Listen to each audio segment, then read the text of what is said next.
All right, let's talk about a really powerful idea. I mean, it's one of those things that once you see it, you can't unsee it. And it could totally change how you approach, well, pretty much everything. We're talking about the 80-20 principle. You know that feeling, right? You're busy all day long just running from one thing to the next. But at the end of the week, you look back and think, what did I actually accomplish? It's like you're on a hamster wheel. It's super frustrating. But what if I told you that most of that effort, it's probably not getting you where you want to go? What if the secret isn't about doing more, but doing less of the right things? So here's how we're going to break this down. First, we'll tackle this big myth about more always being better. Then, we'll get into what the 80-20 principle actually is.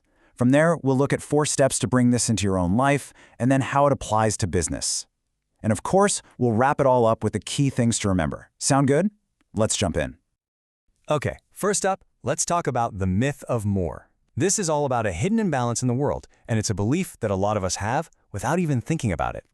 We tend to assume things are, well, balanced. You know, you put in 10 units of effort, you get 10 units of results back. A straight one-to-one link. But that's just not how the real world works. Nature, life, business, it's all incredibly imbalanced.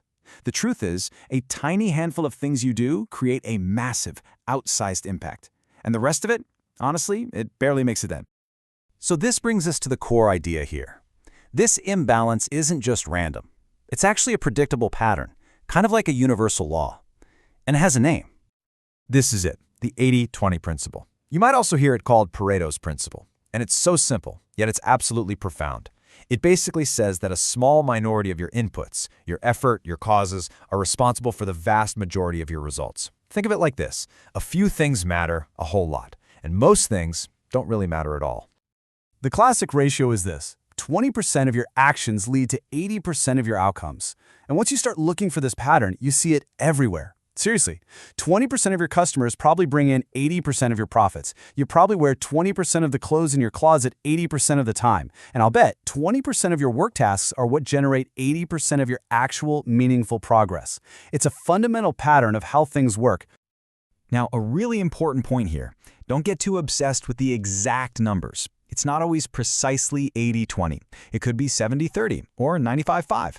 The point isn't the number itself, it's the idea of imbalance. The big takeaway is that there's always a small, powerful group of inputs driving most of the output. Your job is just to figure out what that small group is.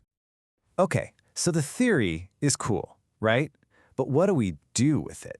How do we actually use this to make our own lives better? You know, less stressful, more happy? Let's get super practical now. So there's a simple 4-step process here. Step 1, just observe. Become a detective in your own life. Start noticing the 80-20 patterns. Which activities at work give you the biggest wins? Who are the friends that bring you the most joy? Just look for it. Step 2, prioritize.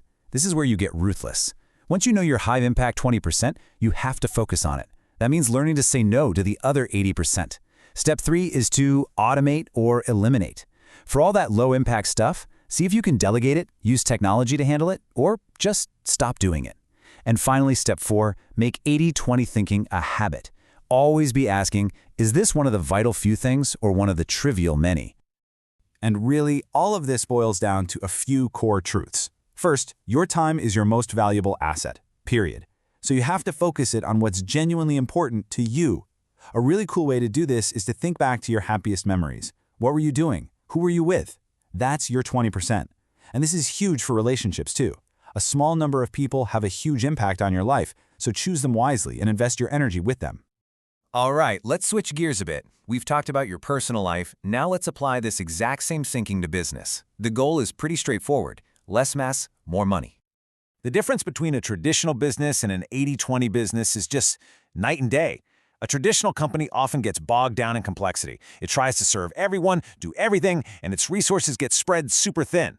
Think of it like a sprinkler trying to water a giant lawn. But an 80-20 business, it's like a fire hose aimed at one specific spot. It's obsessed with simplicity, focusing all its energy on the 20% of customers who drive the most profit or the 20% of products that are best sellers. It's a total shift from trying to do everything to doing a few things exceptionally well. So, if you want to build an 80-20 business, it really comes down to 3 key things. First is simplicity, both in how you run the company and in what you offer your customers. Second is talent density. This means you go all in on your top performers, that vital 20% of your team. And third is a relentless financial focus. You have to know your numbers inside and out to spot where that profitable 20% actually is. Look, if you remember one thing about applying this to business, make it this. Progress comes from simplicity. To build something truly great, something people love, and that makes money, you have to cut through the noise. Get rid of the complexity. The most successful products out there, they usually do one thing brilliantly and make it feel effortless for the user. They've mastered the art of focusing on that critical 20%. Okay, we have covered a ton, so let's boil it all down. What are the big takeaways you should walk away with? All right, here are the 4 things to really let sink in. Number 1, imbalance is natural. Stop expecting a 50-50 world. A vital few things will always drive most of the results.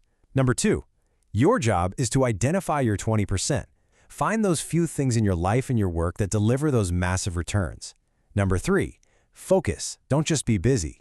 It's about effectiveness, not just effort. Prioritize those high-impact activities. And finally, number 4, simplicity is a superpower.